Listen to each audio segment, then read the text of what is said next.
بسم اللہ الرحمن الرحیم۔ صحیح بخاری حدیث نمبر 316۔ حضرت عائشہ رضی اللہ عنہا نے بتلایا کہ میں نے نبی کریم صلی اللہ علیہ وسلم کے ساتھ حجۃ الوداع کیا۔ میں تمتع کرنے والوں میں تھی اور ہدی یعنی قربانی کا جانور اپنے ساتھ نہیں لے گئی تھی۔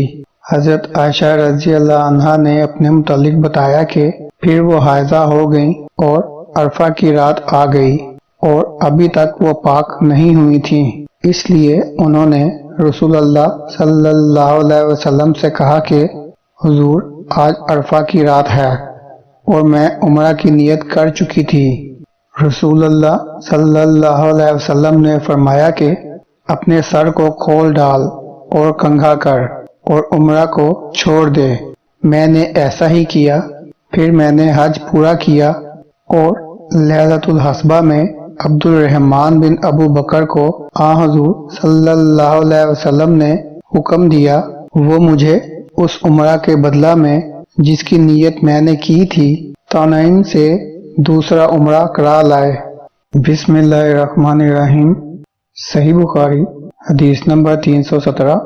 عائشہ رضی اللہ عنہا نے فرمایا کہ ہم ذی الحج کا چاند دیکھتے ہی نکلے۔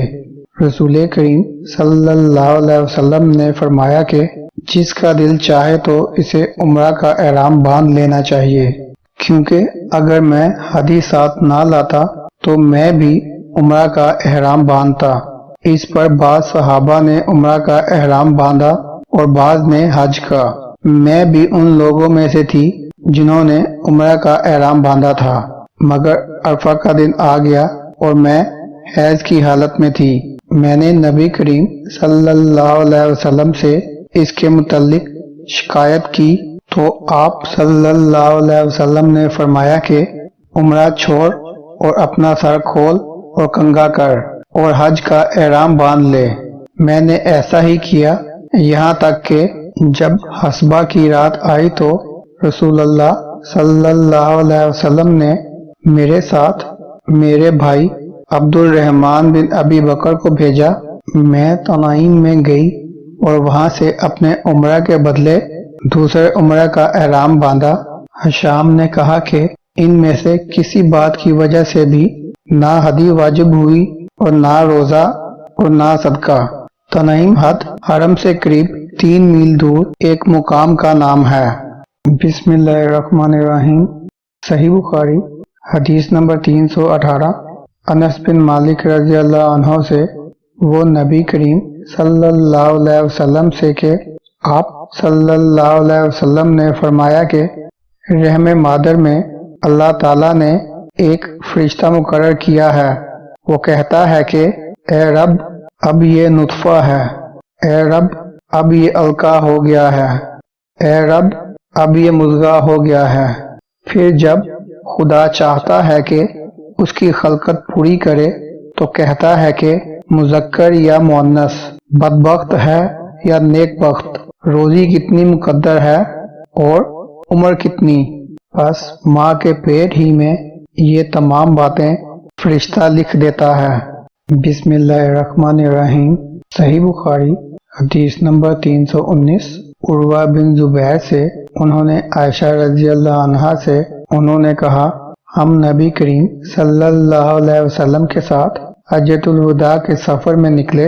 ہم میں سے بعض نے عمرہ کا احرام باندھا اور بعض نے حج کا۔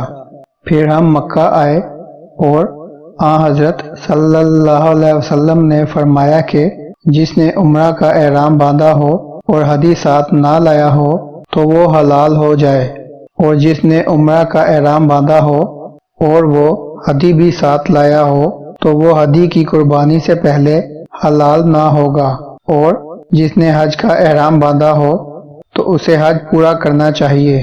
عائشہ رضی اللہ عنہا نے کہا کہ میں حائضہ ہو گئی اور عرفہ کا دن آ گیا، میں نے صرف عمرہ کا احرام باندھا تھا۔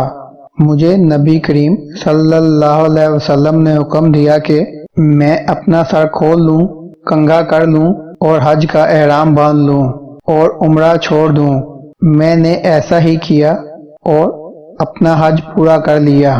پھر میرے ساتھ حضرت صلی اللہ علیہ وسلم نے عبد الرحمن بن ابی بکر کو بھیجا اور مجھ سے فرمایا کہ میں اپنے چھوٹے ہوئے عمرے کے عوض تنعیم سے دوسرا عمرہ کروں۔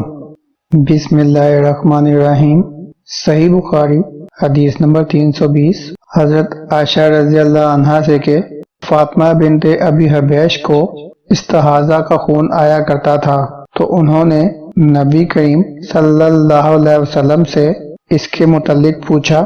آپ صلی اللہ علیہ وسلم نے فرمایا کہ یہ رگ کا خون ہے اور حیض نہیں ہے، اس لیے جب حیض کے دن آئیں تو نماز چھوڑ دیا کر، اور جب حیض کے دن گزر جائیں تو غسل کر کے نماز پڑھ لیا کر۔